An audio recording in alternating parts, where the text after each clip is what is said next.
मुझको अभी रफली 8 साल का वर्क एक्सपीरियंस है। Currently I am working in a remote setup with A firm based in USA. एक 5-6 साल के एक्सपीरियंस इंजीनियर को जो कि एआई फील्ड में जाना चाहता है, कितनी सैलरी एक्सपेक्ट कर सकता है वो after 5 to 6 years of experience? With a given experience of 5 to 6 years specifically in MLAI, I would say कि easily आप 45 से 55 LPA के बीच में एक्सपेक्ट कर सकते हो।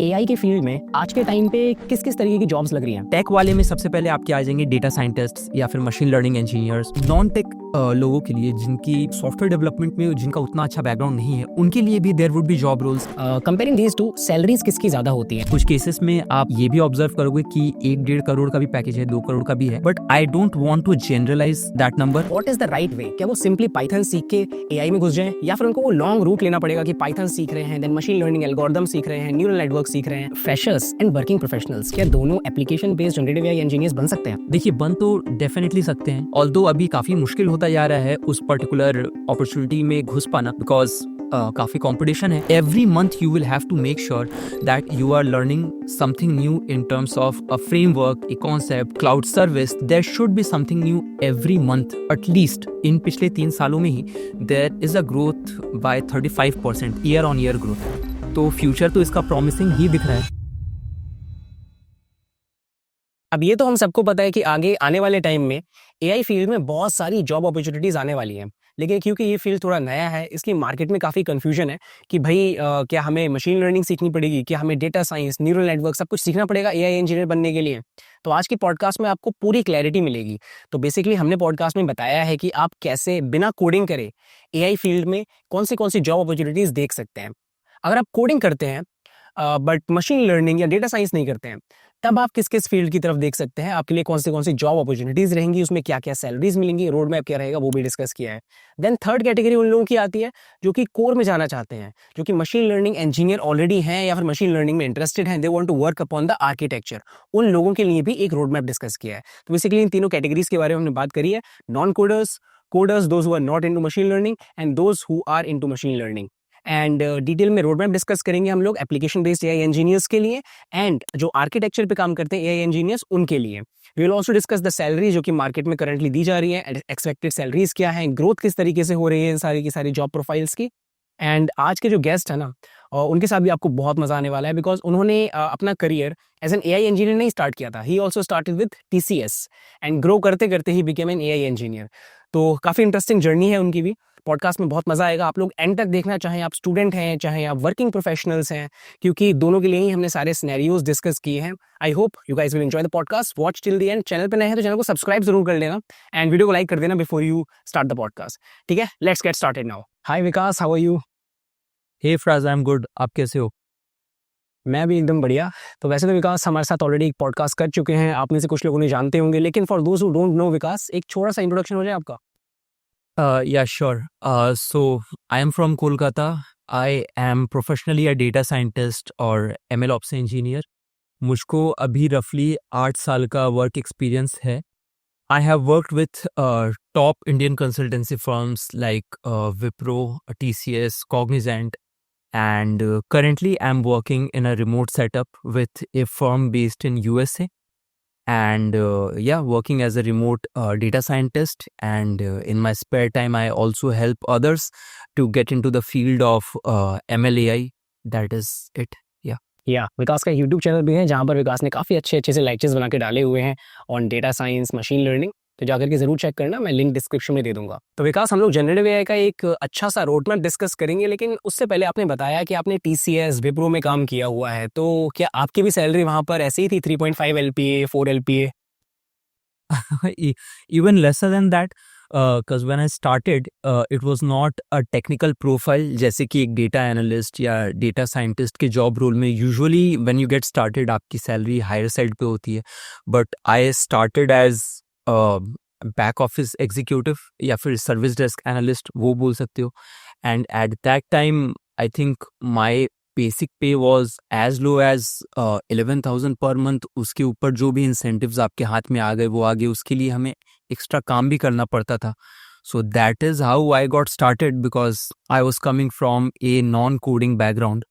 But later on, over the time, I skilled up myself and things changed over next few years. Yeah. Got it. इसीलिए you are the right person for this podcast, क्योंकि अभी बहुत सारे लोग ऐसे होंगे जो इस पॉडकास्ट को देख रहे होंगे जिनका कम पैकेज होगा, राइट, या फिर जिनको बिल्कुल कोडिंग नहीं आती होगी। तो हमें उन लोगों को भी डायरेक्शन देना है। साथ साथ प्रोफेशनल्स भी हैं जिन्होंने थोड़ा बहुत कर रखा है, 1-2 साल का एक्सपीरियंस है, we will direct them also. तो विकास, मैं आपसे आपकी करंट सैलरी तो नहीं पूछूंगा डायरेक्टली, बट स्टिल एक 5-6 साल के एक्सपीरियंस इंजीनियर को जो कि एआई फील्ड में जाना चाहता है, कितनी सैलरी एक्सपेक्ट कर सकता है वो after 5 to 6 years of experience? With a given experience of 5 to 6 years, specifically in MLAI, I would say कि easily आप 45 से 55 LPA के बीच में एक्सपेक्ट कर सकते हो। ये काफ़ी प्रैक्टिकल नंबर है, लेकिन हाँ, there would be few people जो एक लोअर या हायर आउटलायर में हो सकते हैं। कुछ लोगों की सैलरी मान लो कि after even 6+ years of experience, let's say उन्होंने ज़्यादा स्विचेस नहीं मारे हैं, they could be falling within the range of 25 to 30 LPA as well. कुछ लोगों का बहुत एक्सट्रीम हायर साइड पे भी हो सकता है, बट या just to give you an a rough estimate, this would be the number. I hope you guys are enjoying the podcast. So watch it till the end if you want to become an AI engineer. Already companies like Netflix, Google, Apple, Microsoft, they are hiring for generative AI roles. And सिर्फ freshers ही नहीं, बहुत सारे working professionals भी इस field में आना चाहते हैं. Let me tell you about a program in Applied Generative AI by IIT Madras Pravartak and Simplilearn. It is called Advanced Executive Program in Applied Generative AI. This program has been designed keeping in mind the current market demands, the technologies being used, the tools being used currently by tech giants.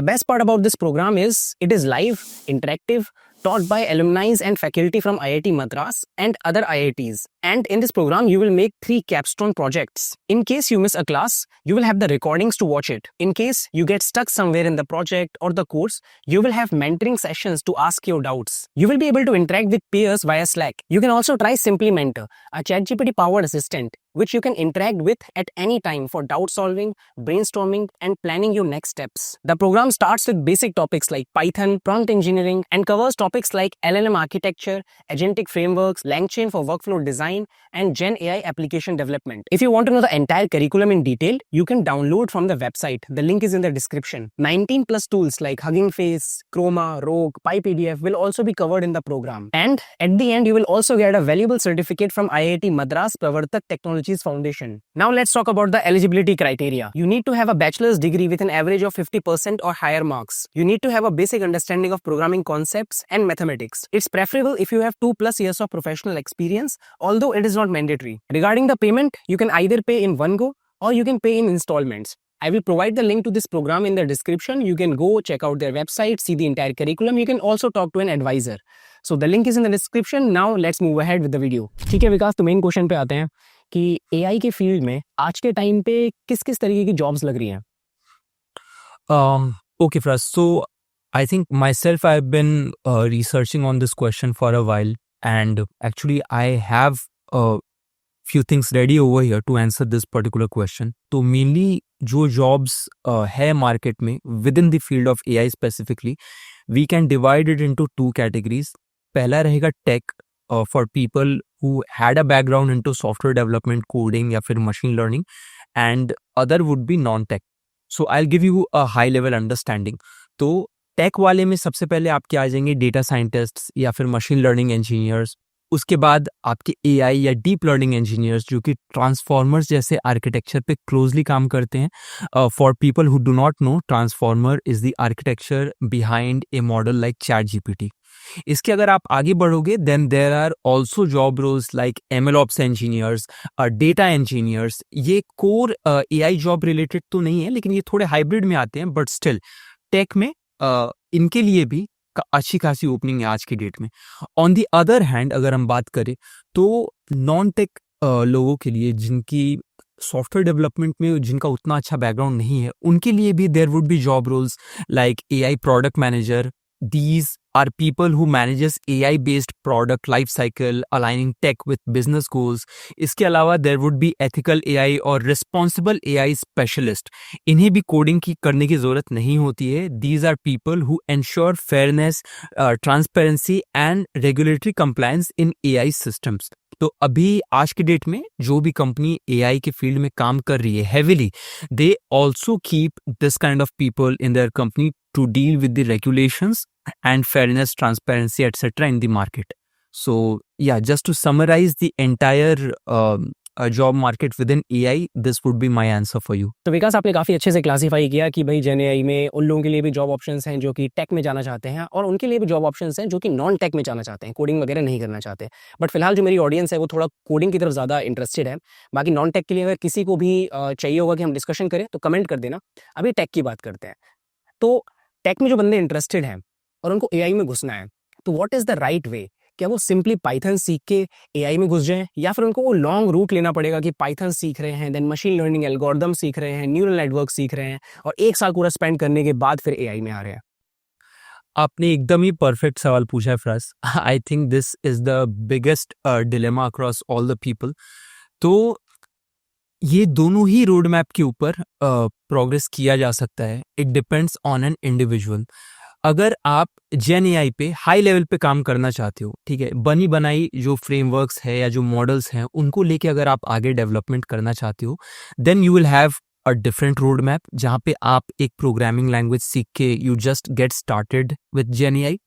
अगर आप backend वाले side पे काम करना चाहते हो, for example if this thing fascinates you कि chat GPT या डीप सीक जैसा मॉडल बैकएंड में ट्रेन कैसे हो रहा है, डिस्ट्रीब्यूटेड कंप्यूटिंग उसमें कैसे लेवरेज हो रही है, उसके लिए डेटा कैसे लेके आ रहे हैं, डेटा शार्डिंग एटसेट्रा, आर्किटेक्चर्स के बारे में, तब आपको एक लंबा रूट लेके आना पड़ेगा by learning Python, then data science, machine learning, everything. So I think that we should discuss about both the roadmaps on a high level ताकि लोगों को एक clarity मिले। And obviously it is not necessarily important कि आप एक data science का लंबा रूट लेके ही GenAI के फील्ड में एंट्री मारो। ठीक है विकास, तो पहला रोड मैप उन्हीं के लिए बता दीजिए जो कि बहुत कुछ नहीं करना चाहते, बस एक प्रोग्रामिंग लैंग्वेज सीख करके जनरेटिव एआई में आना चाहते हैं। Okay. So in that case, I'm assuming that you are aspiring to become a GenAI developer. In that case, आप सबसे पहले तो obviously learning a programming language is must, preferably that would be Python. उसके बाद आपको basic API usage के साथ comfortable feel करना चाहिए, and on top of that, if you have some experience working with like building apps, CLI based या फिर web based या फिर backend में अगर आपने काम किया हुआ है, all these things will help. तो यहाँ पे आपका प्रीरेक्विजिट सेट हो गया। अब आप इससे आगे बढ़ो, and now the next thing that you will have to do कि आपको फाउंडेशनल मॉडल एपीआई जो है उनके साथ काम करने में कंफर्टेबल होना पड़ेगा, जैसे कि open AI, Claude, Gemini APIs, ठीक है। तो इन चीज़ों के साथ like accessing the models via API to build chat bots, summarisers, translators, तो ये काफ़ी बिगनर लेवल काम हो गया। ऐसे ही करके आप स्टार्ट करते हो। इसके बाद आपको प्रॉम्प्ट इंजीनियरिंग सीखना है, prompt pattern, prompt tuning, few shots, one shot, chain of thought, ये सारी चीज़ें। Next you will move ahead and you will start working with RAG systems. RAG में आपको बहुत फंडामेंटली सीखना पड़ेगा, समझना पड़ेगा that why you are using this RAG system, क्या टूल्स यूज हो रहे हैं, जैसे कि लैंगचेन, लामा इंडेक्स या फिर हे स्टैक, कौन से आप वेक्टर डीबी यूज कर रहे हो, चंकिंग का क्या कॉन्सेप्ट होता है, what is embedding, what is retrieval, all of these things. इतना होने के बाद आप अपनी जर्नी में आगे बढ़ोगे and you will have to learn frameworks like LangChain, LangGraph, and then you will eventually move on to learn agentic AI, okay, using tools like LangChain agents, Crew AI या फिर Auto GPT. Then you will move ahead and you will start working with model customization like open source model deployment using Olama or VLLM, and LoRa and Clora जैसे concept के साथ you will have to learn that how do you fine tune small models without GPUs. This is another essential thing that you will have to learn. Then how do you prompt tune the models? This is something that you will have to understand. And then eventually multimodal capabilities, जैसे कि कोई model है that can handle vision and text, both kind of inputs at the same time, okay, या फिर audio models हुए या फिर video based models हुए, then you will have to need to have some understanding around these as well. And I think, yeah, pretty much this is it. Eventually you will get into that zone where you will now start learning MCPs. Recently काफ़ी popular हुआ है। आप समझो कि MCP आप क्यों सीखते हो। This enables multiple agents to collaborate and divide task. Okay, तो LLMs लिमिटेड होते हैं अपनी अंडरस्टैंडिंग के साथ ओनली टू गिवन लैंग्वेज, लेकिन आप उसके बियॉन्ड जाके अपने एप्लीकेशन से कोई काम करवाना चाहते हो, कोई टास्क एग्जीक्यूट करवाना चाहते हो, so that is where you will have to learn MCPs, and then eventually few miscellaneous things like frameworks like Streamlit or Gradio, Fast API, these stuff. I think itna kafi rahega for any individual to start with programming and get into GenAI, and roughly ये चीज़ें cover करने में आपको depending on an individual 6 से 8 महीने का time लग सकता है। Okay, great. आपने काफ़ी डिस्क्रिप्टिव तरीके से सब कुछ बता दिया कि क्या-क्या करना है। तो यहाँ पर फ्रेशर्स एंड वर्किंग प्रोफेशनल्स क्या दोनों application based generative AI engineers बन सकते हैं? देखिए, बन तो डेफिनेटली सकते हैं, एंड आपको करना भी चाहिए irrespective of whether you are a fresher और experienced individual. But you also understand this कि सारी कंपनियां ओपन नहीं होती है फ्रेशर्स को हायर करने में with all their projects. So there would be some projects or some openings जहाँ पे वो particularly experienced professional को ही prefer करेंगे, लेकिन हाँ, मार्केट में ऐसी भी जॉब्स हैं जहाँ फ्रेशर्स की रिक्वायरमेंट होती है, फ्रेशर्स वेलकम होते हैं वहाँ पे। ऑल्दो अभी काफ़ी मुश्किल होता जा रहा है उस पर्टिकुलर अपॉर्चुनिटी में घुस पाना, बिकॉज काफ़ी कंपटीशन है। How you are designing your CV, how you are talking about your projects, etc. But obviously it is something that irrespective whether you are a fresher or experienced professional, you should do this. Yeah. तो विकास, एक application based AI engineer salaries कितनी expect कर सकता है?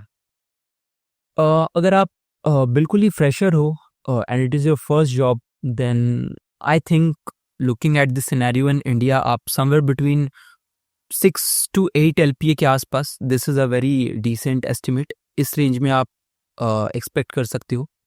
If you are an experienced professional, let's say experienced more than 3 years, 3 to 5 years, then I think आप somewhere between 12 to 25 LPA easily. Yeah. Okay, but Cool. Again ये एक fresher को मिल पाना मुश्किल है, प्रोवाइडेड कि ये आपने दूसरा या तीसरा स्विच आप मार रहे हो in this particular domain, then this number is easily achievable. All right. तो आपको क्या लगता है कि आगे आने वाले टाइम में application based generative AI engineers की जो ओपनिंग्स हैं, जो अपॉर्चुनिटीज़ हैं, वो ग्रो होंगी और किस तरीके से ग्रो होंगी? कौन सी कंपनीज इस रोल के लिए हायर कर रही हैं करंटली? देखिए, ऐसे तो GenAI की फील्ड में जॉब ओपनिंग्स पिछले 3 साल से हमको देखने मिल रहा है, चाहे वो किसी भी जॉब फोरम पे हो या लिंक्डइन पे हो। एंड अगर आप इंटरनेट पे जाओ और थोड़ा सा सर्च करो, देन यू विल रियलाइज कि इन पिछले 3 सालों में ही there is a growth by 35% year on year growth. तो फ्यूचर तो इसका प्रॉमिसिंग ही दिख रहा है। एंड रह गई बात what kind of companies are hiring for it, so any domain which has been hiring for software engineers or data scientists, they would definitely look for this. Specifically अगर data scientist की बात अगर छोड़ भी दी जाए, not every company hires data scientists or machine learning engineers, लेकिन जहाँ भी लोग software developers, web developers hire कर रहे थे, वहाँ पे they would now definitely have this requirement of GenAI understanding as well. क्योंकि अब आने वाले टाइम पे चाहे वो वेब डेवलपर हो या कोई वनीला सॉफ्टवेयर डेवलपर हो, विदाउट GenAI अंडरस्टैंडिंग आप फुल्ली एफिशिएंट नहीं रहोगे। So I think it will be important. ठीक है विकास, तो हम उस कैटेगरी की बात करते हैं जहां पर लोगों को एक्चुअल आर्किटेक्चर्स पे काम करना है, जिस आर्किटेक्चर पे एआई मॉडल्स बने होते हैं। So this is like core data science AI job. So काफी फ्रेशर्स भी हैं जो एक्चुअली इसमें इंटरेस्टेड हैं, बहुत सारे वर्किंग प्रोफेशनल्स भी इस तरफ ट्रांजिशन करना चाहते हैं। So let's talk about a good crisp road map for this category as well. Sure. And आपके सवाल में ही ये जवाब था that before you take this route to GenAI, it is important कि आपको as a prerequisite data science, machine learning and deep learning के ऊपर बहुत स्ट्रॉन्ग ग्रिप हो, because now you are talking about working with the architectures like transformers, attention models, जिनके ऊपर literally ये smartest models like ChatGPT या DeepSeek train किए गए हैं। So over here obviously Python के अंडरस्टैंडिंग के साथ mathematical concepts like linear algebra, calculus, probability, machine learning, deep learning, all of these concepts would come as a prerequisite. अगर आपको इन सारे टॉपिक्स के ऊपर एक डिसेंट ग्रिप है एंड आपने सॉलिड 1-2 साल बिताए हैं डेटा साइंस या मशीन लर्निंग प्रोजेक्ट्स पे काम करते हुए, then you are good to go to take this route. तो इसके रोड मैप के ऊपर थोड़ा डिस्कशन कर लेते हैं. So again, the goal here is to understand how LLM models or diffusion models or other GenAI architectures are trained, fine-tuned and deployed from scratch. So यहाँ पे आप डेटा साइंस से आगे बढ़ते हुए डीप लर्निंग फंडामेंटल्स ब्रशअप करोगे. Obviously neural network architectures, backward propagation, optimization, इन सारे कॉन्सेप्ट्स को ब्रशअप करते हुए you will get into the core architectures जैसे कि CNNs, RNNs, LSTM, then transformers, BERT और GPT आर्किटेक्चर्स. इनके ऊपर आप पढ़ाई करो, कुछ छोटे मोटे प्रोजेक्ट्स बनाओ एंड अगेन जिनका डेटा साइंस में बैकग्राउंड है already, they can clearly understand what I'm talking about. If there is someone absolutely naive or beginner, उनको थोड़ा confusion हो सकता है, but I'm assuming that this is being suggested to an individual who has a background in data science. Okay? तो यहाँ पे core architectures को brush-up करने के बाद the next step you will have to do कि आपको NLP फाउंडेशन पे काम करना पड़ेगा. Concepts like tokenisation, embedding, pre-training objectives, for example understanding the masked language modeling, casual modeling, इन चीज़ों के ऊपर आप एक strong grip लेके आइए. And then you will have to develop your understanding around model training at scale, जहाँ पे आपको distributed computing, distributed training, model parallelism, data parallelism, data sharding, इन सारी चीज़ों के ऊपर आपको अपनी understanding बनानी होगी. because ये models इतने huge होते हैं कि न तो इनको एक सिंगल सर्वर या सिस्टम पे ट्रेन करना पॉसिबल है, तो ऑब्वियसली वहाँ पे डिस्ट्रीब्यूटेड कंप्यूटिंग का यूज़ होता है. एंड LLMs को लार्ज लैंग्वेज मॉडल बोला ही इसीलिए जाता है क्योंकि काफ़ी सारा data, large data is being feeded into these models. तो उतने लार्ज डेटा को भी एक सिंगल सिस्टम पे स्टोर करके रखना पॉसिबल नहीं है, तो वहाँ पे भी डेटा शार्डिंग का कॉन्सेप्ट होता है. So all of these things is something that you will have to develop your understanding around. इससे आप आगे बढ़ोगे एंड आपको precision training, like saving memory without sacrificing your accuracy, इन चीज़ों के बारे में सीखना है. इससे आगे बढ़ते हुए obviously there are things like fine tuning and adaptation, जहाँ पे आप fine tuning, LoRa, PEFT, reinforcement learning with human feedback, जिसको RLHF कहते हैं, इन चीज़ों पे अंडरस्टैंडिंग आप बनाओगे. Then you will learn about quantisation, pruning and distillation, and eventually you will move to that part where you are doing the evaluation and bias handling of your model. आप नहीं चाहते कि आपका LLM रिस्पॉन्स देते time किसी भी तरीके का बायस क्रिएट करे with respect to any country, religion, any opinion for that matter. And उसके बाद you will learn about open source foundation models, जो कि आपके जैसे कि for example hugging face transformers और open LLM, Llama, Falcon, these things. तो ये जो पर्टिकुलर रूट है ये ऑब्वियसली काफ़ी ज़्यादा लंबा है, डिटेल्ड है. It requires lot more time and effort to be invested compared to the earlier roadmap that we discussed. But we are talking about that position जहाँ पे आप लिटरली बात कर रहे हो डीप सीक या चैट GPT जैसे मॉडल को ट्रेन करने के बारे में. So obviously this is something which I would not suggest to an absolute fresher. अगर आप बिल्कुल ही फ्रेशर हो तो आप पहले कुछ साल लाइक 2-3 साल स्पेंड करो learning programming, computer science fundamentals, data science, machine learning, MLOps सीखो आप, क्लाउड सर्विसेज के बारे में सीखो, डिप्लॉयमेंट के बारे में सीखो, and then eventually you move to this part कि आपने traditional vanilla flavour machine learning applications को काफ़ी डिप्लॉय किया ही हुआ है, but now you are taking the next step and now you are getting involved, getting your hands dirty by training the LLMs. So this would be a decent roadmap that I would suggest. Okay, great. So Vikas, when these two categories of AI engineers are compared, एक तो वो जो applications पे काम करते हैं और एक वो जो architecture या core AI में काम करते हैं, comparing these two, salaries किसकी ज़्यादा होती हैं? Like you have already told about the salaries of application based AI engineers. यहाँ पर भी थोड़ा सा salaries का idea दीजिए for core AI jobs. So if I remember earlier, I told you the salary range for a GenAI developer with a decent 3 to 5 year experience.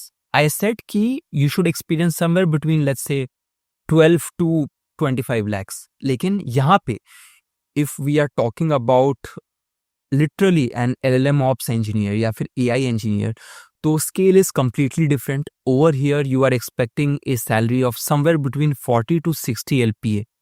And Okay.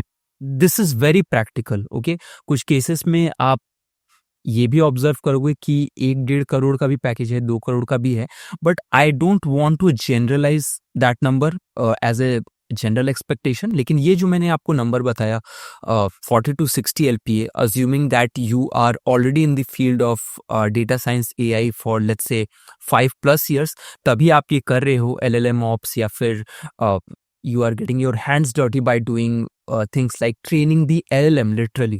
तो यहाँ पे स्केल काफ़ी अलग हो जाता है. एंड मेरे नॉलेज में I can not say this with guarantee, I am not someone who knows everything, but मेरे नॉलेज में I have not communicated with any single individual जिसने इस पर्टिकुलर पोजिशन पे एज अ फ्रेशर ज्वाइन करके काम किया हुआ है. Maybe Okay. Few outliers could be there, कोई IIT का एकदम स्कॉलर है, कॉलेज टॉपर है, maybe in that case it is possible as an intern or something, but usually this is not the pattern for freshers. This is what I'm trying to say. Got it. तो basically freshers जो हैं इस direction में definitely सोच सकते हैं, but they will have to come through a route, और वो रूट ये है कि पहले आपको बेसिक्स पढ़ने होंगे, कंप्यूटर फंडामेंटल्स अपने स्ट्रॉन्ग करने होंगे, then you will have to spend time learning machine learning, then उसके बाद आप न्यूरल नेटवर्क्स थोड़ा सीख लो, then you can come to AI, right? Deep learning, neural networks, ये सब सीखने के बाद then you can start learning AI and the architecture वाला पार्ट. सो ठीक है, ये काफ़ी क्लैरिटी दे दी आपने यहाँ पर, क्योंकि फ्रेशर्स कई बार सोचते हैं कि हम सीधा कोर AI इंजीनियर्स बन जाते हैं, कि हमें जॉब मिलेगी या नहीं मिलेगी, उसका फिर ये क्वेश्चन आता है. सो आई होप अब सबको क्लैरिटी मिल गई होगी. बाकी चलो एक ब्रीफली एक बार ये भी बता दीजिए आप कि those who are interested in this field, जो ऑलरेडी मशीन लर्निंग इंजीनियर्स हैं, उनके लिए like what do you think कि आगे फ्यूचर कैसा रहने वाला है इसका, या फिर जो फ्रेशर्स भी इस डायरेक्शन में सोच रहा है तो इसका फ्यूचर कैसा रहेगा? जॉब अपॉर्चुनिटीज़ यहाँ पर बढ़ेंगी, डिमांड बढ़ेगी मार्केट में, एंड किस तरीके की कंपनीज हायर करेंगी? देखिए, over here I don't want to create a very gloomy picture, and we should not talk in terms of completely black and white. So I'm giving you a very transparent picture over here. तो आने वाले time पे job openings बढ़ेंगी, okay, and more and more skilled professional will be in demand, and parallelly job insecurity and जो layoff trend है ये भी बढ़ेगा. But we want to understand that how can we belong to that category जिनका demand बढ़ते जा रहा है, rather than belonging to that category जिनको इनसिक्योरिटी है या फिर ले ऑफ का रिस्क है. ओके, तो अभी आप अगर देखो आज से 10-15 साल पहले तो लोग ऐसा बोलते थे कि हर 3 साल या 5 साल में आपको अपने आप को स्किल अप करना चाहिए, because the previous technology you use to work on is getting older. तो लोग हर 3-5 साल में एक नई टेक्नोलॉजी सीखते थे, कोई SQL सीखता था, कोई मशीन लर्निंग सीखता था. लेकिन अब AI के राइज के बाद ऐसा हो चुका है कि अब आपको 3-5 साल वेट नहीं करना है, आपको कंटिन्यूअसली कुछ ना कुछ सीखते रहना है.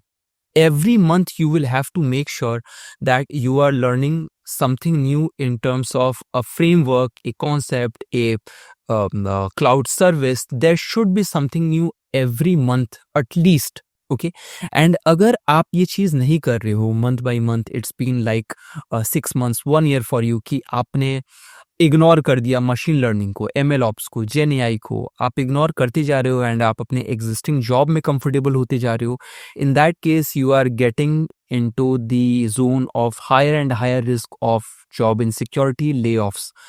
And but yes, on the other hand, if you have been someone who has been consistently upskilling yourself, then future is very bright and optimistic, and we all should thrive to belong to that second category. All right. Great Vikas, तो I think more और less we have discussed everything.